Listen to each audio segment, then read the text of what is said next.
ਹਾਂਜੀ ਸਤਿ ਸ੍ਰੀ ਅਕਾਲ। ਕੀ ਹਾਲ ਚਾਲ ਹੈ ਜੀ ਸਾਰਿਆਂ ਦਾ। ਉਮੀਦ ਕਰਨ ਸਾਰੇ ਠੀਕ ਠਾਕ ਹੋਵੋਗੇ। ਬੜੇ ਦਿਨਾਂ ਬਾਅਦ ਅੱਜ ਆਪਾਂ ਵੀਡੀਓ ਬਣਾਉਣ ਲੱਗੇ। ਐਕਚੁਅਲੀ ਬਿਜੀ ਸੀ, ਸਾਇਲੈਂਸ ਵਗੈਰਾ ਦੁਆਰਾ ਕੱਟਿਆ ਸੀ। ਪਰਸੋਂ ਮੂਵ ਕੀਤਾ ਸੀ, ਕੱਲ ਸਟੈਕ ਲਾ ਕੇ ਗਏ ਆ। ਬਾਕੀ ਗਰਮੀ ਬਹੁਤ ਸੀਗੀ। ਐਕਚੁਅਲੀ ਇੱਕੋ ਦਮ ਗਰਮੀ ਹੋ ਗਈ ਸਾਡੇ। ਪਿਛਲੇ 2-3 ਦਿਨ ਲਗਾਤਾਰ 31 ਤੋਂ ਲੈ ਕੇ 33 ਡਿਗਰੀ ਟੈਂਪਰੇਚਰ ਰਿਹਾ। ਸੋ ਟੂ ਮੱਚ ਹੀਟ। ਅੱਜ ਬਦਲਵਾਈ, ਅੱਜ ਥੋੜਾ ਟੈਂਪਰੇਚਰ ਡਾਊਨ ਆ। ਹੋਪਫੁਲੀ ਫਰਾਈਡੇ ਸੈਟਰਡੇ ਸੰਡੇ ਮੀਂਹ ਹੈਗਾ। ਮੀਂਹ ਦੀ ਬਹੁਤ ਜ਼ਿਆਦਾ ਲੋੜ ਆ, ਨਹੀਂ ਤਾਂ ਅਦਰਵਾਈਜ਼ ਹਫ਼ਤਾ 10 ਦਿਨ ਹੀ ਘਰ ਰਹੂਗਾ, ਮੱਗ ਜਾਣਾ ਤਾਂ ਫਿਰ। ਸੋ ਆਈ ਥਿੰਕ ਸਾਰੇ ਨਿਊਜ਼ੀਲੈਂਡ 'ਚ ਗਰਮੀ ਸ਼ੁਰੂ ਹੋ ਗਈ ਹੈ। ਪਰ ਪ੍ਰੋਬਲਮ ਇਹ ਇੱਕੋ ਦਮ ਹੀ ਹੋ ਗਿਆ ਟੈਂਪਰੇਚਰ। ਸੋ ਵੈਸੇ ਫੋਕਾਸ ਆ ਰਿਹਾ ਕਿ ਮੀਂਹ ਤੋਂ ਬਾਅਦ ਥੋੜ੍ਹੀ ਠੰਡ ਹੋ ਜਾਣੀ ਆ। ਸੋ ਮੈਂ ਗਾਈਆਂ ਲੈ ਕੇ ਜਾ ਰਿਹਾ ਆਫਟਰਨੂਨ ਮਿਲਕਿੰਗ ਦੀਆਂ। ਅਤੇ ਅੱਜ ਆਪਾਂ ਐਕਚੁਅਲੀ ਸਪੈਸ਼ਲੀ ਗੱਲ ਕਰਨੀ ਆ। ਸਭ ਤੋਂ ਪਹਿਲਾਂ ਤਾਂ ਮਾਫੀ ਚਾਹੁੰਦਾ, ਥੋੜ੍ਹਾ ਜਿਹਾ ਵੀਡੀਓ ਨਹੀਂ ਬਣਾ ਸਕਿਆ। ਬਹੁਤ ਸਾਰੇ ਕਮੈਂਟਸ ਵੀਡੀਓ ਪੈਂਡਿੰਗਸ ਹੋ ਗਈਆਂ। ਐਕਚੁਅਲੀ ਇੰਗਲਿਸ਼ 'ਚ ਹੀ ਬਣਾਉਣੀ ਹੈ ਵੀਡੀਓ। ਇੱਕ ਬਾਈ ਆਪਣਾ ਆਸਿਫ ਫਰੋਮ ਕੇਰਲਾ, ਉਹਦੇ ਲਈ ਬਣਾਉਣੀ ਸੀ, ਹਜੇ ਤੱਕ ਬਣਾਈ ਨਹੀਂ। ਲੈਮ ਕਾਈਆਂ ਦਾ ਮੈਨੇਜਮੈਂਟ ਕਿਵੇਂ ਕਰੀਏ, ਕਿਵੇਂ ਕਰੀਏ ਕਿ ਘੱਟ ਹੋ ਜਾਣ, ਉਹਦੀ ਵੀ ਵੀਡੀਓ ਬਣਾਉਣੀ ਸੀ, ਹਜੇ ਬਣਾਉਣੀ ਹੋਈ। ਸੋ ਇੱਕ ਰੈਜ਼ੀਡੈਂਸੀ 'ਤੇ ਬਾਈ ਨੇ ਕੱਲ੍ਹ ਕਮੈਂਟ ਆਇਆ ਸੀ ਕਿਸੇ ਵੀਰ ਦਾ, ਨਿਊਜ਼ੀਲੈਂਡ 'ਚ ਫਾਰਮਿੰਗ ਕਰਦੇ ਆ। ਸੋ ਆਪਾਂ ਥੋੜ੍ਹਾ ਜਿਹਾ ਐਕਚੁਅਲੀ ਅੱਜ ਆਪਾਂ ਰੈਜ਼ੀਡੈਂਸੀ 'ਤੇ ਗੱਲ ਕਰਾਂਗੇ, ਕਿਉਂਕਿ ਸਭ ਤੋਂ ਆਈ ਥਿੰਕ ਮੇਨ ਟੋਪਿਕ ਤਾਂ ਇਹੀ ਹੈ ਨਿਊਜ਼ੀਲੈਂਡ 'ਚ, ਅਤੇ ਹੋਣਾ ਵੀ ਚਾਹੀਦਾ ਆਈ ਥਿੰਕ। ਕਿਉਂਕਿ ਆਪਾਂ ਬਹੁਤ ਜ਼ਿਆਦੀਆਂ ਫੀਸਾਂ ਭਰ ਕੇ ਆਉਂਦੇ ਹਾਂ, ਇੱਥੇ ਹਾਰਡ ਵਰਕ ਕਰਦੇ ਹਾਂ, ਅਤੇ ਐਟਲੀਸਟ ਆਪਾਂ ਡਿਜ਼ਰਵ ਤਾਂ ਕਰਦੇ ਹੀ ਹਾਂ ਕਿ ਰੈਜ਼ੀਡੈਂਸੀ ਆਪਣੀ ਹੋ ਜੇ। ਸੋ ਇੱਕ ਗੱਲ ਪੱਕੀ ਆ, ਆਮ ਬੰਦਾ ਜਿਹੜੇ 2 ਜਣੇ ਜਿੰਨਾ ਕੰਮ ਕਰਦੇ, ਉੱਥੇ ਪੰਜਾਬੀ ਇਕੱਲਾ ਇੱਕ ਬੰਦਾ ਕਰ ਦਿੰਦਾ ਉਹਨਾਂ ਕੰਮ। ਅਤੇ ਬਹੁਤ ਸੋਹਣਾ ਸਾਰੇ ਕੰਮ ਕਰਦੇ ਆ, ਬੜੇ ਓਨੈਸਟਲੀ ਕਰਦੇ ਆ, ਪੰਕਚੁਅਲਿਟੀ ਨਾਲ ਕਰਦੇ ਆ। ਇਹ ਵਾਕਈ ਇਹ ਚੀਜ਼ ਆਪਾਂ ਨੂੰ ਹਾਈਲਾਈਟ ਕਰਦੀ ਹੈ ਐਕਚੁਅਲੀ, ਸਪੈਸ਼ਲੀ ਇੰਡੀਅਨ ਕਮਿਊਨਿਟੀ ਨੂੰ, ਕਿ ਬਹੁਤ ਹਾਰਡ ਵਰਕਿੰਗ ਹੁੰਦੇ ਆ, ਬੜੇ ਡੈਡੀਕੇਟ ਹੁੰਦੇ ਆ ਆਪਣੇ ਕੰਮ ਨੂੰ। ਸੋ ਇਹ ਬਹੁਤ ਇੰਪੋਰਟੈਂਟ ਹੈ ਜੀ ਰੈਜ਼ੀਡੈਂਸੀ ਦੇ ਵਿੱਚ। ਐਕਚੁਅਲੀ ਆਪਾਂ ਸ਼ੁਰੂ ਤੋਂ ਗੱਲ ਕਰੀਏ, ਹੁਣ ਐਜ਼ ਕੰਪੇਅਰ ਟੂ ਜਦੋਂ ਮੈਂ 13 'ਚ ਅਪਲਾਈ ਕੀਤੀ ਸੀ ਅਤੇ ਅੱਜ ਦਾ ਜੇ ਮੈਂ ਕੰਪੇਅਰ ਕਰਾਂ, ਬਹੁਤ ਜ਼ਿਆਦਾ ਫਰਕ ਹੋ ਗਿਆ। ਕਿਉਂਕਿ ਇਮੀਗ੍ਰੇਸ਼ਨ ਬਹੁਤ ਜ਼ਿਆਦਾ ਟਾਈਟ ਆ, ਹੁਣ ਰੂਲਸ ਚੇਂਜ ਹੋ ਗਏ ਆ। ਸੋ ਆਪਾਂ ਇੱਕ ਇੱਕ ਕਰਕੇ ਸਾਰਿਆਂ ਨੂੰ ਕਵਰ ਕਰਨ ਦੀ ਕੋਸ਼ਿਸ਼ ਕਰਾਂਗੇ।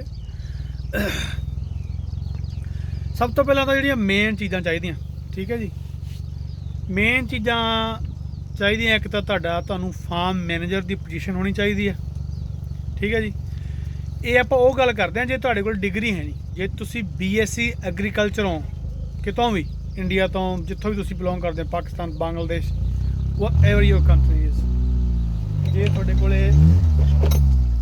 ਮਤਲਬ BSc ਐਗਰੀਕਲਚਰ ਤੁਸੀਂ, ਦੈਨ ਤੁਹਾਡੇ ਡਿਫਰੈਂਟ ਰੂਲ ਲਾਗੂ ਹੋਣਗੇ। ਇਹ ਨਹੀਂ ਲਾਗੂ ਹੋਣਗੇ 5 ਸਾਲ ਦਾ ਐਕਸਪੀਰੀਅੰਸ ਚਾਹੀਦਾ, 7 ਸਾਲ ਦਾ ਚਾਹੀਦਾ, ਫਿਰ ਕੁਛ ਨਹੀਂ ਚਾਹੀਦਾ, ਫਿਰ ਫੁੱਲ ਟਾਈਮ ਜੋਬ ਚਾਹੀਦੀ ਹੈ ਬਸ। ਅਤੇ ਮਤਲਬ ਗੱਲ ਹੈਗੀ ਪੁਆਇੰਟਾਂ ਦੀ, ਕਿ ਤੁਹਾਨੂੰ ਡਿਗਰੀ ਦੇ ਪੁਆਇੰਟ ਬਹੁਤ ਮਿਲ ਜਾਣੇ ਆ। ਆਈ ਥਿੰਕ ਜਦੋਂ ਮੈਂ ਅਪਲਾਈ ਕੀਤੀ ਸੀ ਮੈਨੂੰ 50 ਪੁਆਇੰਟ ਮਿਲੇ, ਸ਼ਾਇਦ 50 ਪੁਆਇੰਟ ਸਿਰਫ ਡਿਗਰੀ ਦੇ ਮਿਲੇ ਸੀ। ਅਤੇ ਮੈਂ ਨਾਲੇ heard manager, as a heard manager he apply ਕੀਤੀ ਸੀ। ਅਤੇ ਫਿਰ ਅਸੀਂ ਉਦੋਂ ਮੈਂ ਅਪਲਾਈ ਕੀਤੀ ਸੀ ਅਪ੍ਰੈਲ ਦੇ ਵਿੱਚ 2013 'ਚ, ਅਤੇ 1 ਜੂਨ ਤੋਂ ਮੈਂ 2IC ਹੋ ਗਿਆ ਸੀਗਾ। ਅਤੇ ਫਿਰ ਮਤਲਬ ਉਦੋਂ ਮੈਂ ਵੈਰੀਏਸ਼ਨ ਆਫ ਕੰਡੀਸ਼ਨ ਲਵਾ ਲਿਆ ਸੀਗਾ। ਪਰ ਰੈਜ਼ੀਡੈਂਸੀ ਮੈਂ AOI ਮੇਰੀ ਸਿਲੈਕਟ ਹੋਈ ਸੀ ਐਜ਼ ਏ ਹਰਡ ਮੈਨੇਜਰ ਹੀ, ਅਤੇ ਜਦੋਂ ਮੇਰੀ ਅਪਰੂਵ ਹੋਈ ਉਦੋਂ ਮੈਂ 2IC ਸੀਗਾ। ਸੋ ਜੇ ਅੱਜ ਵੀ ਤੁਸੀਂ BSc ਐਗਰੀਕਲਚਰ ਹੋ, ਦੈਨ ਤੁਹਾਡੇ ਲਈ ਬਹੁਤ ਈਜ਼ੀ ਹੈ PR ਲੈਣੀ, ਫੁੱਲ ਟਾਈਮ ਜੋਬ ਹੋਵੇ। ਐਕਚੁਅਲੀ ਹੋਵੇ ਤਾਂ ਵੈਸੇ ਇਸ ਟਾਈਮ ਤੁਹਾਨੂੰ ਫਾਰਮ ਮੈਨੇਜਰ ਦੀ ਪੋਜੀਸ਼ਨ ਹੀ ਹੋਵੇ, ਪਰ ਹਾਂ ਵੀ ਜਿਵੇਂ ਸਪੈਸ਼ਲੀ ਜਿਵੇਂ ਕੀ ਹੈ ਕਿ ਹੁਣ ਜਿਹੜਿਆਂ ਨੂੰ 5 ਸਾਲ ਦਾ ਐਕਸਪੀਰੀਅੰਸ ਵੀ ਹੋ ਚੁੱਕਿਆ, ਪਰ ਉਹ ਪੁਆਇੰਟ 150 ਪੁਆਇੰਟ ਹੀ ਬਣਦੇ ਆ। ਹੁਣ ਉਹ ਜਿਹੜੇ 10 ਪੁਆਇੰਟ ਦੀ ਸ਼ਾਰਟੇਜ ਹੈਗੀ ਆ, ਉਹ ਇਹਨਾਂ ਨੇ ਤਾਂ ਕਰਤਾ ਵੀ ਤੁਹਾਨੂੰ 2 ਸਾਲ ਦਾ as a farm manager skilled experience ਲੈਣਾ ਪੈਣਾ, ਠੀਕ ਹੈ ਜੀ, ਸਕਿਲਡ ਜੋਬ ਦਾ ਐਜ਼ ਏ ਫਾਰਮ ਮੈਨੇਜਰ, ਤਾਂ ਕਿ ਉਹ ਜਿਹੜੇ 10 ਪੁਆਇੰਟ ਘੱਟਦੇ ਤੁਸੀਂ ਕਵਰ ਕਰ ਸਕੋ। ਜਦੋਂ ਮੈਂ ਪੀਆਰ ਅਪਲਾਈ ਕੀਤੀ ਸੀ ਉਦੋਂ ਸ਼ਾਇਦ 100 ਪੁਆਇੰਟ ਤੇ ਵੀ ਸਿਲੈਕਟ ਹੋ ਜਾਂਦੀ ਸੀ EOI, ਪਰ ਤੇ ਪੂਲ ਲੱਗਦਾ ਸੀ 160 ਤੇ। ਵੀ ਜੇ ਤੁਹਾਡੇ 160 ਤੋਂ ਟੱਪ ਗਏ ਪੁਆਇੰਟ, ਫਿਰ ਤੁਹਾਡੀ ਫਾਈਲ ਪੂਲ 'ਚ ਤੇ ਤੁਹਾਨੂੰ ਪਹਿਲਾਂ ਪ੍ਰੈਫਰ ਕਰਨਗੇ ਉਹ ਤੁਹਾਡੀ ਫਾਈਲ ਨੂੰ। ਹੁਣ ਉਹਨਾਂ ਨੇ ਮਤਲਬ 100 ਕੱਟਤਾ, ਹੁਣ ਸਾਰਾ ਪੱਤਾ ਹੀ ਬੰਦ ਕਰਤਾ, ਹੁਣ ਸਿੱਧਾ 160 ਹੀ ਆ, ਤੁਹਾਨੂੰ ਬਣਾਉਣੇ ਪੈਣੇ ਨੇ। ਸੋ 2 ਸਾਲ ਦਾ ਐਕਸਪੀਰੀਅੰਸ ਲੈ ਕੇ ਆ ਜੇ ਫਾਰਮ ਮੈਨੇਜਰ ਤਾਂ ਉਹ 10 ਪੁਆਇੰਟ ਤੁਹਾਨੂੰ ਇਕੱਠੇ ਕਰਨੇ ਪੈਂਦੇ ਆ। ਹੁਣ ਇਹ ਪ੍ਰੋਬਲਮ ਹੈ। ਪਰ ਜੇ ਤੁਸੀਂ ਮੈਰਿਡ ਹੋ, ਤੁਹਾਡਾ ਪਾਰਟਨਰ ਹੈਗਾ, ਇੱਥੇ ਪੜ੍ਹਿਆ, ਚਾਹੇ ਉਹ ਕਿਤੇ ਵੀ ਪੜ੍ਹਿਆ, ਚਾਹੇ ਇੰਡੀਆ ਮੰਨ ਲਓ ਕੋਈ ਆਈਲੈਟਸ ਡਿਗਰੀ ਕੀਤੀ ਹੈ ਅਤੇ ਆਈਲੈਟਸ ਦਾ ਸਕੋਰ ਠੀਕ ਹੈਗਾ, ਦੈਨ ਤੁਹਾਨੂੰ ਉਹਦੇ ਪੁਆਇੰਟ ਮਿਲ ਜਾਣੇ, ਉਹ 10 ਜਿਹੜੇ ਰਹਿੰਦੇ ਆ। ਫਿਰ ਤੁਹਾਨੂੰ 7 ਸਾਲ ਦਾ ਐਕਸਪੀਰੀਅੰਸ ਲੈਣ ਦੀ ਲੋੜ ਨਹੀਂ, 5 ਸਾਲ ਦਾ ਐਕਸਪੀਰੀਅੰਸ ਲਓ ਫਾਰਮ ਮੈਨੇਜਰ ਦੀ ਪੋਜੀਸ਼ਨ ਅਤੇ ਤੁਸੀਂ ਅਪਲਾਈ ਕਰ ਸਕਦੇ ਹੋ। ਹੁਣ ਮੇਨ ਗੱਲ ਹੈ ਜੀ ਵੇਜਿਸ, ਜਿਹੜਾ ਕੀ ਹੈ, ਜਿਹੜਾ ਅਪੈਂਡਿਕਸ ਹੈਗਾ, ਜਿਹੜਾ ਇੱਕ ਸਕਿਲਡ ਜੋਬ ਲਿਸਟ ਹੈਗੀ ਆ ਜਿਹੜੀ ਆਸਟ੍ਰੇਲੀਆ ਨਿਊਜ਼ੀਲੈਂਡ ਦੀ ਇੱਕੋ ਹੀ ਆ, ਉਹਦੇ ਵਿੱਚ ਸ਼ਾਇਦ ਇਹ ਜਿਹੜਾ ਡੇਅਰੀ ਫਾਰਮਿੰਗ ਹੈ ਨਾ, ਕੈਟਲ ਡੇਅਰੀ ਫਾਰਮਰ, ਸ਼ਾਇਦ ਇਹ ਆ ਉਹਦਾ ਸਬ ਟਾਈਟਲ, ਸ਼ਾਇਦ 121313 ਸ਼ਾਇਦ ਇਹ ਕੋਡ ਆ, ਨੋ ਸ਼ੋ, ਤੁਸੀਂ ਚੈੱਕ ਕਰ ਲਿਓ। ਸੋ ਮਤਲਬ ਉਹਦੇ ਵਿੱਚ ਆਪਣਾ ਟਾਈਟਲ ਹੋਣ ਕਰਕੇ ਮਤਲਬ ਹਾਈਲੀ ਸਕਿਲਡ ਕਹਿ ਲਓ ਤੁਹਾਡੀ ਜੋਬ ਆ ਉਹ। ਸੋ ਉਹਦੇ ਲਈ ਜੇ ਤੁਹਾਡਾ ਉਹ ਟਾਈਟਲ ਉਸ ਪਾਰਟ ਦੇ ਵਿੱਚ ਆਉਂਦਾ ਹੈ, ਦੈਨ ਤੁਹਾਡੀ ਸੈਲਰੀ ਐਟਲੀਸਟ $25 ਪਰ ਆਰ ਹੋਣੀ ਚਾਹੀਦੀ ਹੈ। ਠੀਕ ਹੈ ਜੀ। ਆਈ ਥਿੰਕ ਇਹ ਚੇਂਜ ਹੋਣ ਜਾ ਰਿਹਾ ਬੜਾ ਛੇਤੀ। ਆਈ ਥਿੰਕ ਦਸੰਬਰ ਦੇ ਇਸੇ ਸਾਲ ਦੇ ਐਂਡ 'ਚ 25-50 ਕਰ ਦੇਣਾ ਉਹਨਾਂ ਨੇ, $25.5 ਪਰ ਆਵਰ ਤੁਹਾਡੀ ਸੈਲਰੀ ਹੋਣੀ ਚਾਹੀਦੀ ਹੈ ਜੇ ਤੁਸੀਂ ਪੀਆਰ ਅਪਲਾਈ ਕਰਨੀ ਹੈ ਹੁਣ ਐਜ਼ ਏ ਫਾਰਮ ਮੈਨੇਜਰ। ਅਤੇ ਆਈਲੈਟਸ ਕੰਪਲਸਰੀ ਤੁਹਾਨੂੰ ਪਤਾ ਹੀ 6.5 ਬੈਂਡ ਤੁਹਾਨੂੰ ਈਚ ਲੈਣੇ ਪੈਣੇ ਆ। ਅਤੇ ਇਹ ਤਾਂ ਹੋ ਗਈ ਜੀ ਮੇਨ ਚੀਜ਼ਾਂ ਜਿਹੜੀਆਂ ਜੇ ਤੁਹਾਡੀਆਂ ਇਹ ਕੰਪਲੀਟ ਹੈ ਨਹੀਂ ਗੀਆਂ ਜਾਂ ਤੁਸੀਂ ਪੀਆਰ ਅਪਲਾਈ ਕਰ ਹੀ ਨਹੀਂ ਸਕਦੇ, ਤਾਂ ਤੁਹਾਡੇ ਪੁਆਇੰਟ 160 ਐਟਲੀਸਟ ਬਣਨੇ ਚਾਹੀਦੇ ਆ। ਜੇ ਤੁਸੀਂ ਇਕੱਲੇ ਹੋ ਦੈਨ ਤੁਹਾਨੂੰ 5 ਸਾਲ ਐਕਸਪੀਰੀਅੰਸ ਪਲੱਸ 2 ਸਾਲ ਦਾ as a farm manager experience ਲੈਣਾ ਪੈਣਾ। ਜੇ ਤੁਸੀਂ ਪਾਰਟਨਰ ਹੋ, ਤੁਹਾਡੇ ਨਾਲ ਪਾਰਟਨਰ ਹੈਗਾ, ਦੈਨ ਤੁਹਾਨੂੰ 5 ਸਾਲ ਦਾ ਐਕਸਪੀਰੀਅੰਸ ਚਾਹੀਦਾ। ਤੁਹਾਡੇ 160 ਪੁਆਇੰਟ ਕੰਪਲੀਟ ਹੁੰਦੇ ਆ, you can apply your residency any time. ਅਤੇ ਦੂਜੀਆਂ ਮੇਨ ਗੱਲਾਂ ਜੀ, ਜਿਵੇਂ ਰਿਟਨ ਤੁਹਾਡਾ ਕੰਟਰੈਕਟ ਹੋਣਾ ਚਾਹੀਦਾ, ਸਭ ਕੁਛ ਰਿਟਨ 'ਚ ਲਿਖਿਆ ਹੋਣਾ ਚਾਹੀਦਾ, ਤੁਹਾਡੀ ਸੈਲਰੀ ਆਵਰਸ ਕਿੰਨੇ ਹੈਗੇ ਆ। ਸੋ ਇਮੀਗ੍ਰੇਸ਼ਨ ਹੁਣ ਕੀ ਕਰਦਾ ਹੈ, ਮਤਲਬ ਹੁਣ ਉਹ ਤੁਹਾਡਾ ਕੁਛ ਵੀ ਉਹ ਚੈੱਕ ਕਰ ਸਕਦੇ ਆ ਕਿ ਜਿਵੇਂ ਤੁਹਾਡੇ ਟਾਈਮ ਸ਼ੀਟਾਂ ਦਿਓ, ਕਿਉਂਕਿ ਉਹ ਡਿਵਾਈਡ ਕਰਨਗੇ। ਮਤਲਬ ਤੁਹਾਡਾ ਕੰਟਰੈਕਟ ਲਿਖਿਆ ਹੈ, ਤੁਹਾਡਾ 70,000 ਦਾ ਪੈਕੇਜ ਹੈ, ਸਾਰਾ ਕੁਛ ਰਲਾ ਕੇ, ਹਾਊਸ ਵਗੈਰਾ ਸਭ ਕੁਛ ਰਲਾ ਕੇ, ਅਤੇ ਆਵਰ ਤੁਸੀਂ ਲਾ ਰਹੇ ਹੋ, ਕਹਿ ਲਓ ਵੀ ਮੰਨ ਲਓ 3000 ਆਵਰ ਲਾ ਰਹੇ ਹੋ। ਫਿਰ ਜਦੋਂ ਡਿਵਾਈਡ ਕਰਨਗੇ, ਜੇ ਉਹ 25 ਤੋਂ ਘੱਟ ਗਿਆ ਤੁਸੀਂ ਐਲੀਜੀਬਲ ਨਹੀਂ ਹੋਵੋਗੇ। ਸੋ ਮੇਕ ਸ਼ੋਰ ਵੀ ਜਦੋਂ ਤੁਸੀਂ ਆਪਣੇ ਇੰਪਲੋਇਰ ਨਾਲ ਕੋਈ ਸੈਟਗੇਟ ਕਰਨੀ ਹੈ, ਦੈਨ ਤੁਸੀਂ ਆਪਣਾ ਕੰਟਰੈਕਟ ਇਸ ਹਿਸਾਬ ਨਾਲ ਭਰੋ, ਅਤੇ ਫਿਰ ਉਹ 'ਚ ਵੀ ਇਸ ਹਿਸਾਬ ਨਾਲ ਟਾਈਮ ਲਿਖਾਓ ਕਿ ਤੁਸੀਂ ਵੀਕਲੀ ਕਿੰਨਾ ਟਾਈਮ ਲਾਉਣਾ ਹੈ, ਅਤੇ ਜਿੰਨਾ, ਕਿਉਂਕਿ ਉਹ ਉਸੇ ਅਕੋਰਡਿੰਗ ਲਾਇਓ ਕਿ ਤੁਹਾਡਾ ਜਿਹੜਾ ਪੈਕੇਜ ਬ੍ਰੇਕਡਾਊਨ ਹੋ ਕੇ ਐਟਲੀਸਟ $25.5 ਬਣ ਜਾਣ। ਅਤੇ ਫਿਰ ਜਿਹੜੀ ਟਾਈਮ ਸ਼ੀਟਾਂ ਭਰੋਗੇ ਫਿਰ ਉਹ ਉਹਦੇ ਅਕੋਰਡਿੰਗ ਹੀ ਭਰਿਓ। ਵੀ ਜੇ ਮੰਨ ਲਓ ਤੁਹਾਡਾ ਤੁਸੀਂ ਬ੍ਰੇਕਡਾਊਨ ਕੀਤਾ ਤਾਂ ਉਹ ਤੁਹਾਡੇ ਬਣਦਾ ਵੀ ਤੁਸੀਂ 45 ਘੰਟੇ ਹੀ ਕੰਮ ਕਰਨਾ। ਠੀਕ ਹੈ ਜੀ, ਵੀਕਲੀ।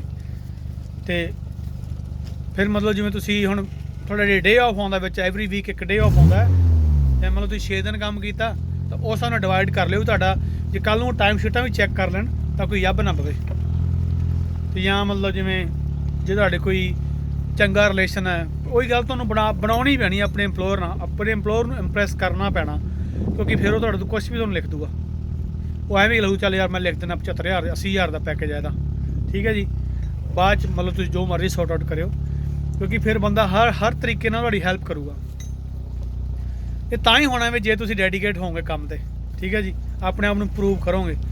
ਪਹਿਲੀ ਗੱਲ ਤਾਂ ਹੁਣ ਉਹ ਗੱਲਾਂ ਗਈਆਂ, ਪਹਿਲਾਂ ਜਦੋਂ ਅਸੀਂ ਆਏ ਸੀ ਉਦੋਂ ਹੀ ਹੋ ਜਾਂਦਾ ਸੀਗਾ, ਮਤਲਬ ਬੰਦਾ ਹੈਗਾ ਹਾਰਡ ਮੈਨੇਜਰ ਪਰ ਕੰਟਰੈਕਟ ਬਣਾਤਾ ਫਾਰਮ ਮੈਨੇਜਰ ਦਾ, ਅਤੇ ਪੀਆਰ ਅਪਲਾਈ ਕਰਤੀ ਅਤੇ ਹੋ ਗਏ।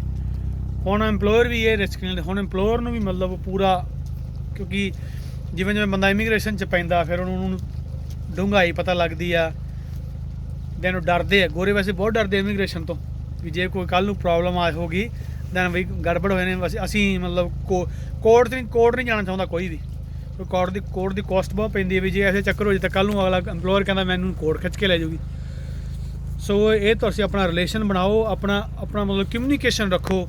ਇਹ ਡੇਅਰੀ ਫਾਰਮਿੰਗ 'ਚ ਬਹੁਤ ਇੰਪੋਰਟੈਂਟ ਹੈ। ਸੋ ਇਹ ਤਾਂ ਹੋ ਗਿਆ ਕੰਟਰੈਕਟ ਹੋ ਗਿਆ ਤੁਹਾਡਾ, ਜੌਬ ਡਿਸਕ੍ਰਿਪਸ਼ਨ ਹੋ ਗਈ, ਜੌਬ ਆਫਰ ਲੈਟਰ ਹੋਣਾ ਚਾਹੀਦਾ, ਆਈਲੈਟਸ ਦਾ ਸਕੋਰ ਤੇ ਐਟਲੀਸਟ ਤੁਹਾਡੀ ਸੈਲਰੀ ਬ੍ਰੇਕਡਾਊਨ ਐਟਲੀਸਟ $25.5 ਪਰ ਆਰ ਦੇ ਹਿਸਾਬ ਨਾਲ ਬਣਨੀ ਚਾਹੀਦੀ ਹੈ ਤੇ 160 ਪੁਆਇੰਟ ਤੁਸੀਂ ਅੱਜ ਅਪਲਾਈ ਕਰ ਸਕਦੇ ਜੇ ਤੁਸੀਂ ਇਹ ਸਾਰਾ ਕੁਝ ਤੁਹਾਡੇ ਕੋਲੇ ਹੈਗਾ। ਸੋ ਉਹੀ ਗੱਲ ਆ, ਤੁਸੀਂ ਆਪਣਾ ਸਾਰਾ ਕੁਝ ਇਹ ਤੁਹਾਨੂੰ ਖੁਦ ਨੂੰ ਕਰਨਾ ਪੈਣਾ, ਬਿਲਡ ਅਪ ਕਰਨਾ ਪੈਣਾ ਆਪਣੀ ਸਕਿੱਲ, ਆਪਣਾ ਐਕਸਪੀਰੀਅੰਸ, ਠੀਕ ਹੈ ਜੀ। ਤੁਹਾਨੂੰ ਹਰ A to Z ਜੌਬਸ ਆਉਣੀ ਚਾਹੀਦੀ ਹੈ ਫਾਰਮ ਤੇ, ਕਿ ਫਾਰਮ ਤੇ ਐਵਰੀਡੇ ਕੀ ਹੁੰਦਾ, ਠੀਕ ਹੈ ਜੀ। ਹੁਣ ਤੁਹਾਨੂੰ ਸਾਰਾ ਪਤਾ ਹੀ ਹੈ, ਤੁਸੀਂ ਸਾਰਾ ਕੰਮ ਕਰਦੇ ਹੋ। ਹੁਣ ਤੁਸੀਂ ਇਹ ਸੋਚਿਆ ਕਰੋ ਕਿ ਤੁਸੀਂ ਕਿਹੜੀਆਂ ਜੌਬਾਂ ਕਰਦੇ ਹੋ ਤੇ ਉੱਥੇ ਇਹੋ ਜਿਹੀਆਂ ਕਿਹੜੀਆਂ ਜੌਬਾਂ ਹੈਗੀਆਂ ਜਿਹੜਾ ਤੁਹਾਡਾ ਬੌਸ ਹਜੇ ਵੀ ਆ ਕੇ ਕਰਦਾ, ਚਾਹੇ ਸ਼ੇਅਰ ਮਿਲਕਰ ਹੈ, ਚਾਹੇ ਕੰਟਰੈਕਟ ਮਿਲਕਰ ਹੈ, ਚਾਹੇ ਫਾਰਮ ਓਨਰ ਹੈ। ਮੰਨ ਲਓ ਜੇ ਤੁਹਾਨੂੰ ਲੱਗਦਾ ਵੀ ਹਾਂ ਯਾਰ ਵੀ ਹਜੇ ਉਹ ਮੈਨੂੰ ਅਲਾਓ ਨਹੀਂ ਕਰਦਾ ਕਿ ਤੁਸੀਂ ਬੁਲਿੰਗ ਕਾਉਜ਼ ਡਰਾਫਟ ਕਰੋ, ਹਜੇ ਤੁਹਾਨੂੰ ਉਹ ਅਲਾਓ ਨਹੀਂ ਕਰ ਰਿਹਾ ਕਿ ਤੁਸੀਂ ਲੈਮਗਾਨ ਚੈੱਕ ਕਰੋ, ਜਾਂ ਤੁਹਾਨੂੰ ਉਹ ਫੀਡ ਬਜਟ ਨਹੀਂ ਬਣਾਉਣ ਦਿੰਦਾ, ਤੁਹਾਨੂੰ ਆਪ ਬਣਾ ਕੇ ਦਿੰਦਾ, ਦੈਨ ਇਹ ਚੀਜ਼ਾਂ ਤਾਂ ਤੁਹਾਨੂੰ ਬਹੁਤ ਜ਼ਰੂਰੀ ਅਪ ਸਕਿੱਲ ਕਰਨੀਆਂ ਪੈਣਗੀਆਂ, ਅਦਰਵਾਈਜ਼ ਨਹੀਂ, ਕਿਉਂਕਿ ਹੁਣ ਬਹੁਤ ਇਨਕੁਆਇਰੀ ਹੁੰਦੀ ਹੈ, ਹੁਣ ਸਭ ਕੁਝ ਚੈੱਕ ਹੁੰਦਾ। ਮੈਂ ਤਾਂ ਗੱਲ ਦੱਸਾਂ, ਪਿੱਛੇ ਦੀ ਗੱਲ ਆ, ਸਾਲ 1.5 ਸਾਲ ਦੀ ਗੱਲ ਆ, ਆਪਣਾ ਮਿੱਤਰ ਪਿਆਰਾ ਹੀ ਆ ਇੱਥੇ ਨਿਊਜ਼ੀਲੈਂਡ 'ਚ ਹੋਣਾ, ਵੈਸੇ ਉਹਨਾਂ ਨੇ ਫਾਰਮਿੰਗ ਛੱਡਤੀ, ਉਹਨਾਂ ਦੀ ਪੀਆਰ ਅਪਲਾਈ ਕੀਤੀ ਤੇ ਉਹ ਸਿੰਘ ਨੇ ਆਪ ਹੀ ਕੀਤੀ ਸੀ ਅਪਲਾਈ। ਸੋ ਇਮੀਗ੍ਰੇਸ਼ਨ ਨੇ ਕੀ ਕੀਤਾ, ਸਾਰੇ ਡਾਕੂਮੈਂਟ ਸਭ ਫਾਈਲ ਫੁਲ ਭੇਜੀ ਗਈ। ਹੁਣ ਉਹ ਕਿਸੇ ਜਿਹੜਾ ਆਪ ਸੀਗਾ ਸ਼ੇਅਰ ਮਿਲਕਰ, ਉਹਦੇ 2 ਫਾਰਮ ਸੀਗੇ, ਇੱਕ ਨੂੰ ਆਪ ਰਨ ਕਰਦਾ ਸੀ, ਇੱਕ ਤੇ ਉਹ ਸਿੰਘ ਸੀ ਮੁੰਡਾ ਆਪਣਾ। ਹੁਣ ਇਮੀਗ੍ਰੇਸ਼ਨ ਨੇ ਉਹਦੇ ਘਰੇ ਇੱਕ ਚੈੱਕਲਿਸਟ ਭੇਜਤੀ ਬਾਈ ਪੋਸਟ, ਠੀਕ ਹੈ ਜੀ।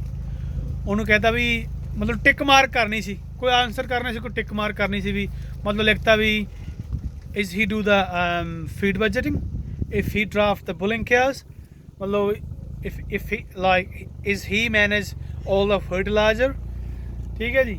ਹੁਣ ਉਹ ਜਦੋਂ ਆਇਆ, ਉਹ ਆਪ ਤਾਂ ਹੈ ਨਹੀਂ ਸੀ ਘਰੇ ਤੇ ਉਹਦੀ ਪਾਰਟਨਰ ਸੀਗੀ। ਹੁਣ ਉਹਨੂੰ ਤਾਂ ਸਿੰਘ ਨੇ ਦੱਸਿਆ ਸੀ ਵੀ ਜੇ ਕੋਈ ਵੀ ਕੁਛ ਵੀ ਚੀਜ਼ ਆਵੇ ਇਮੀਗ੍ਰੇਸ਼ਨ ਤੋਂ, ਤੈਨੂੰ ਕੁਛ ਫੋਨ ਕਾਲ ਆਵੇ, ਕੁਛ ਵੀ ਆਵੇ, ਪਹਿਲਾਂ ਮੈਨੂੰ ਦਿਖਾਉਣਾ, ਮੇਰੇ ਨਾਲ ਗੱਲ ਕਰਨ ਤੋਂ ਬਾਅਦ ਗੱਲ ਕਰਨੀ ਆ। ਹੁਣ ਉਹ ਬੀਬੀ ਨੂੰ ਪਤਾ ਨਹੀਂ ਸੀ, ਉਹਨੇ ਹਾਲਾਂਕਿ ਉਹਨੇ ਬਾਕੀ ਸਭ ਕੁਝ ਸਹੀ ਭਰਤਾ, ਪਰ ਜਿਹੜਾ ਸੀਗਾ ਫਰਟੀਲਾਈਜ਼ਰ ਵਾਲਾ ਕੋਈ ਪੁਆਇੰਟ ਸੀਗਾ ਸਮਥਿੰਗ, ਉਹ ਉਹਨੇ ਕਰਤਾ ਨੋ ਕਰਕੇ ਤਾਂ ਉਹਨੇ ਇਮੀਗ੍ਰੇਸ਼ਨ ਨੂੰ ਭੇਜਤਾ ਤੇ ਇਮੀਗ੍ਰੇਸ਼ਨ ਨੇ ਪਾ ਲਿਆ ਰਫੜ। ਇਮੀਗ੍ਰੇਸ਼ਨ ਨੇ ਕਹਿੰਦਾ ਵੀ ਤੁਸੀਂ ਤਾਂ ਜੌਬ ਡਿਸਕ੍ਰਿਪਸ਼ਨ 'ਚ ਕਿਹਾ ਸੀ ਵੀ ਤੂੰ ਇਹ ਜੌਬ ਕਰਦਾ, ਪਰ ਤੇਰਾ ਐਮਪਲੋਇਰ ਤਾਂ ਕਹਿੰਦਾ ਤੂੰ ਨਹੀਂ ਕਰਦਾ। ਫਿਰ ਸਿੰਘ ਦਾ ਫੋਨ ਆਇਆ, ਅਸੀਂ ਗੱਲਬਾਤ ਕੀਤੀ ਲਾਇਰ ਨਾਲ, ਫਿਰ ਮੈਂ ਵੀ ਕਿਹਾ, ਵੈਸੇ ਲਾਇਰ ਨੇ ਵੀ ਇਹੀ ਸਲਾਹ ਦਿੱਤੀ ਕਿ ਆਪਣੇ ਐਮਪਲੋਇਰ ਤੋਂ ਇੱਕ ਲੈਟਰ ਲਿਖਾਓ ਜਿਹਦੇ ਵਿੱਚ ਇਹ ਐਕਸਪਲੇਨ ਕਰੇ ਕਿ ਆਮ ਸੌਰੀ ਕਿ ਮੈਨੂੰ ਪਤਾ ਨਹੀਂ ਸੀ ਐਕਚੁਅਲੀ, ਕਿਉਂਕਿ ਵੀ ਕਹਿ ਲਓ ਵੀ ਜਿਹੜਾ ਵੀ ਮੇਰਾ ਹਸਬੈਂਡ ਜਾਂ ਮੇਰਾ ਪਾਰਟਨਰ ਸੀਗਾ ਬਈ ਉਹੀ ਸਾਰਾ ਕੁਝ ਦੇਖਦਾ ਸੀਗਾ ਤੇ ਮੈਨੂੰ ਐਕਚੁਅਲੀ ਪਤਾ ਨਹੀਂ ਸੀਗਾ ਵੀ ਉਹ ਸਿੰਘ ਇਹ ਕੰਮ ਕਰਦਾ ਕਿ ਨਹੀਂ ਕਰਦਾ। ਸੋ ਐਕਚੁਅਲੀ ਉਹ ਕਰਦਾ ਹੈ ਪਰ ਮੈਨੂੰ ਪਤਾ ਨਹੀਂ ਸੀ, ਇਸ ਕਰਕੇ ਮੈਂ ਨੋ ਕਰਤਾ। ਸੋ ਫਿਰ ਅਸੀਂ ਉਹਨੇ ਲਾਇਰ ਕਰਿਆ, ਲਾਇਰ ਕਰਕੇ ਤੇ ਫਿਰ ਉਹ ਸਾਰੀ ਐਕਸਪਲੇਨੇਸ਼ਨ ਦੁਬਾਰਾ ਭੇਜੀ ਤਾਂ ਪਰਮਾਤਮਾ ਦੀ ਕਿਰਪਾ ਨਾਲ ਉਹਦੀ ਪੀਆਰ ਅਪਰੂਵ ਹੋ ਗਈ ਸੀ, ਠੀਕ ਹੈ ਜੀ। ਉਹ ਐਕਸੈਪਟ ਕਰ ਲਿਆ ਸੀ ਇਮੀਗ੍ਰੇਸ਼ਨ ਨੇ ਵੀ ਚਲੋ ਵੀ ਮਿਸਟੇਕ ਹੋ ਗਈ। ਸੋ ਇਹ ਤੁਹਾਡੇ ਨਾਲ ਵੀ ਹੋ ਸਕਦਾ, ਹਰ ਕੇਸ 'ਚ ਨਹੀਂ ਹੁੰਦਾ। ਆਈ ਡੋਂਟ ਨੋ, ਇਹ ਡਿਪੈਂਡ ਕਰਦਾ ਇਮੀਗ੍ਰੇਸ਼ਨ ਦਾ ਮੂਡ ਕਿਹੋ ਜਿਹਾ, ਸਿੱਧੀ ਗੱਲ ਹੈ, ਇਮੀਗ੍ਰੇਸ਼ਨ ਆਫਿਸਰ ਕਿਹੋ ਜਿਹਾ। ਜੇ ਕੋਈ ਬਾਹਲਾ ਚਿੜਚਿੜਾ, ਬਾਹਲਾ ਗੰਦਾ ਹੈ, ਜੇ ਕਿ ਹੇਟ ਕਰਦਾ ਨਾ, ਇਹ ਬਹੁਤ ਚੀਜ਼ਾਂ ਹੁੰਦੀਆਂ। ਕਈ ਵਾਰੀ ਮਤਲਬ ਇਹੋ ਜਿਹਾ ਬੰਦਾ ਇਮੀਗ੍ਰੇਸ਼ਨ ਆਫਿਸਰ ਹੁੰਦਾ ਜਿਹੜਾ ਇਮੀਗ੍ਰੈਂਟ ਨੂੰ ਲਾਈਕ ਨਹੀਂ ਕਰਦਾ। ਸੋ ਉਹਨੇ ਬਹੁਤ ਬਰੀਕੀ ਨਾਲ ਤੁਹਾਡਾ ਹਰ ਚੀਜ਼ ਦੇਖਣੀ। ਜਿੱਥੇ ਵੀ ਉਹਨੂੰ ਕੋਈ ਮਾੜੀ ਮੋਟੀ ਗੜਬੜ ਲੱਗੀ, ਉਹਨੇ ਤੁਹਾਨੂੰ ਭਸੂੜੀ ਪਾ ਦੇਣੀ ਆ, ਆਹ ਭੇਜੋ ਮੈਨੂੰ, ਆਹ ਭੇਜੋ, ਯੱਬ ਕਰਦਾ। ਸੋ ਇਹ ਤਾਂ ਹੁਣ ਪਰਮਾਤਮਾ ਨੂੰ ਪਤਾ ਵੀ ਤੁਹਾਨੂੰ ਕਿਹੋ ਜਿਹਾ ਅਫਸਰ ਮਿਲਣਾ, ਕਿ ਤੁਸੀਂ ਤਾਂ ਡਿਸਾਈਡ ਨਹੀਂ ਕਰ ਸਕਦੇ ਤੁਹਾਡਾ ਆਫਿਸਰ ਕੌਣ ਹੋਊਗਾ। ਸੋ ਬਟ ਇੱਕ ਗੱਲ ਮੈਂ ਪੱਕੀ ਕਹਿ ਦੇਣਾ, ਕੁਛ ਵੀ ਫੇਕ ਕੰਮ ਨਾ ਕਰਿਓ ਹੁਣ, ਠੀਕ ਹੈ ਜੀ। ਇਹ ਟਾਈਮ ਬਹੁਤ ਹਾਰਡ ਹੈ। ਜੇ ਉਹਨੇ ਤੁਹਾਡਾ ਹਲਕਾ ਜਿਹਾ ਵੀ ਕੋਈ, ਮੈਂ ਕਹਿੰਦਾ 0.001% ਵੀ ਕਿਸੇ ਪਾਸੇ ਕੁਝ ਡਾਊਟ ਹੋ ਗਿਆ ਨਾ, ਤੇ ਉਹਨਾਂ ਨੇ ਤੁਹਾਡੀ ਇੱਕ ਵੀ ਗੱਲ ਨਹੀਂ ਸੁਣਨੀ, ਕਿਉਂਕਿ ਉਹ ਲੇਬਰ ਮਾਰਕੀਟ ਹੈ, ਲੇਬਰ ਦੀ ਗਵਰਨਮੈਂਟ ਹੈ, ਬਹੁਤ ਗੰਦੇ ਇਹ ਇਮੀਗ੍ਰੈਂਟ ਨੂੰ ਬਿਲਕੁਲ ਲਾਈਕ ਨਹੀਂ ਕਰਦੇ। ਤੁਸੀਂ ਸੁਣਿਆ ਹੀ ਹੋਣਾ, ਹੁਣ ਰੌਲਾ ਪਈ ਜਾਂਦਾ, ਮਾੜੀ ਗੱਲ ਹੈ। 8-9 ਹਜ਼ਾਰ ਫਾਈਲਸ ਪਾਰਟਨਰ ਵੀਜ਼ੇ ਮੁੰਬਈ ਬ੍ਰਾਂਚ ਨੇ ਰੋਕ ਰੱਖਿਆ। ਉਹਨਾਂ ਨੇ ਕਿਉਂ ਰੋਕਿਆ? ਕਿਉਂਕਿ ਇਹਨਾਂ ਨੇ ਇੱਥੋਂ ਫੋਨ ਕੀਤਾ ਹੋਇਆ ਕਿ ਕੋਈ ਵੀ ਫਾਈਲ ਪ੍ਰੋਸੈਸ ਨਹੀਂ ਕਰਨੀ, ਇਹ ਪਾਰਟਨਰ ਨਹੀਂ ਗੇ, ਇਕੱਠੇ ਨਹੀਂ ਦਿੰਦੇ। ਕਿਉਂਕਿ ਹੁਣ ਆਪਾਂ ਕਲਚਰਲ ਮੈਰਿਜ ਕਰਦੇ ਹਾਂ, ਅਰੇਂਜ ਮੈਰਿਜ ਹੁੰਦੀ ਹੈ ਆਪਣੀ, ਸਪੈਸ਼ਲੀ ਇੰਡੀਅਨ ਜਿਹੜੀ ਪੰਜਾਬੀ ਕਮਿਊਨਿਟੀ ਹੈਗੀ ਆ, ਪਰ ਉਹ ਕਹਿੰਦੇ ਸੀ ਇਹ ਹੁਣ ਰਿਲੇਸ਼ਨ ਮੰਨਦੇ ਹੀ ਨਹੀਂ। ਤੇ ਜਿਹੜਾ ਉਹਨਾਂ ਦਾ ਇੱਕ ਹੋਰ ਮਿਨਿਸਟਰ ਉਹਨਾਂ ਦਾ ਐਂ ਵੀ ਕਹਤਾ ਵੀ ਜੇ ਬਹੂਆਂ ਚਾਹੀਦੀਆਂ ਤਾਂ ਜਹਾਜ਼ ਫੜੋ ਤੇ ਵਾਪਸ ਇੰਡੀਆ ਚਲੇ ਜਾਓ। ਮਤਲਬ ਇਹ ਚੀਜ਼ਾਂ ਸ਼ੋਭਾ ਨਹੀਂ ਦਿੰਦੀਆਂ। ਤੇ ਮੇਨ ਪ੍ਰੋਬਲਮ ਇਹ ਕਿ ਪ੍ਰਾਈਮ ਮਿਨਿਸਟਰ ਕੁਛ ਬੋਲ ਨਹੀਂ ਰਹੀ, ਸਟ੍ਰਾਈਕ ਹੋ ਰਹੀ ਹੈ ਹੁਣ ਆਕਲੈਂਡ। ਬਹੁਤ ਵਧੀਆ, ਵੈਸੇ ਮੈਨੂੰ ਚੰਗਾ ਲੱਗਿਆ, ਬਹੁਤ ਜ਼ਿਆਦਾ ਕਰਾਊਡ ਸੀਗਾ, ਬਹੁਤ ਵਧੀਆ। ਸੇਮ ਇੱਕ ਜਿਹੜਾ ਲਾਇਰ ਆ ਐਲਿਸਟਰ, ਮੈਂ ਉਹਦਾ ਕਾਫੀ ਨਾਮ ਸੁਣਿਆ, ਉਹ ਵੀ ਉੱਥੇ ਪਹੁੰਚਿਆ ਸੀਗਾ। ਸੋ ਇਹ ਬਹੁਤ ਵਧੀਆ ਚੀਜ਼ ਹੈ। ਸੋ ਮੈਂ ਉਹਨਾਂ ਨੂੰ ਵੀ, ਜੇ ਕੋਈ ਉਹਨਾਂ 'ਚੋਂ ਬਾਈਕ ਕੋਈ ਵੀਡੀਓ ਦੇਖ ਰਿਹਾ, ਤੁਹਾਡਾ ਕੋਈ ਪਾਰਟਨਰ ਦਾ ਜਾਂ ਤੁਹਾਡਾ ਕੋਈ ਵੀਜ਼ਾ ਰੁਕਿਆ ਹੋਇਆ, ਦੈਨ ਪਲੀਜ਼ ਜਾ ਕੇ ਉਹਨਾਂ ਨੂੰ ਸਪੋਰਟ ਕਰੋ, ਕਿਉਂਕਿ ਵੀ ਜੇ ਯੂਨਿਟੀ ਦਿਖਾਓਗੇ ਤਾਂ ਹੀ ਕੁਝ ਬਣ ਜਾਣਾ। ਇੱਥੇ ਕੋਈ ਚੱਕਰ ਨਹੀਂ, ਜਦੋਂ ਦਬਾਅ ਪਊਗਾ ਗੌਰਮੈਂਟ ਨੂੰ ਤਾਂ ਉਹਨਾਂ ਨੂੰ ਕਰਨਾ ਪੈਣਾ। ਸੋ ਮੇਕ ਸ਼ੋਰ ਵੀ ਤੁਸੀਂ ਜੇ ਹੋ ਸਕਦਾ ਤੁਸੀਂ ਜਾ ਸਕਦੇ ਹੋ ਤਾਂ ਜ਼ਰੂਰ ਜਾ ਕੇ ਉੱਥੇ ਸਪੋਰਟ ਕਰੋ। ਤੇ ਬਾਕੀ ਮੈਂ ਕਹਿ ਰਿਹਾ ਸੀ ਵੀ ਕੋਈ ਵੀ ਗਲਤ ਜਾਂ ਫੇਕ ਡਾਕੂਮੈਂਟ ਨਹੀਂ ਬਣਾ ਕੇ ਲਾਉਣਾ, ਕੋਈ ਵੀ ਗੱਪ ਨਹੀਂ ਮਾਰਨਾ, ਠੀਕ ਹੈ ਜੀ। ਤੇ ਜੇ ਮਾਰਨਾ ਵੀ ਹੈ ਦੈਨ ਤੁਹਾਡੇ EMPLOYER ਨੂੰ, ਤੁਹਾਨੂੰ, ਤੇ ਉਹ ਸਾਰਾ ਰਿਟਨ 'ਚ A to Z ਸਭ ਕੁਝ ਹੋਣਾ ਚਾਹੀਦਾ, ਠੀਕ ਹੈ ਜੀ। ਇਹ ਨਹੀਂ ਮੰਨ ਲਓ ਤੁਸੀਂ ਕੰਟਰੈਕਟ ਕੁਝ ਹੋਰ ਲਿਖਿਆ, ਡਿਸਕ੍ਰਿਪਸ਼ਨ ਕੁਝ ਹੋਰ ਭੇਜਤੀ, ਤੇ EMPLOYER ਨੂੰ ਫੋਨ ਆ ਗਿਆ, ਉਹਨੇ ਕੁਝ ਹੋਰ ਹੀ ਕਹਿਤਾ, ਤੁਹਾਨੂੰ ਫੋਨ ਆ ਗਿਆ, ਤੁਸੀਂ ਕੁਝ ਹੋਰ ਹੀ ਕਹਿਤਾ। ਕਿ ਪਤਾ 80% ਫਾਈਲਾਂ ਰੈਜ਼ੀਡੈਂਸੀ ਦੀਆਂ ਡਿਕਲਾਈਨ ਹੁੰਦੀਆਂ, ਕਿਉਂਕਿ ਜਾਂ ਤਾਂ ਉਹਨਾਂ ਦੀ ਜੌਬ ਡਿਸਕ੍ਰਿਪਸ਼ਨ ਸੇਮ ਨਹੀਂ ਹੁੰਦੀ।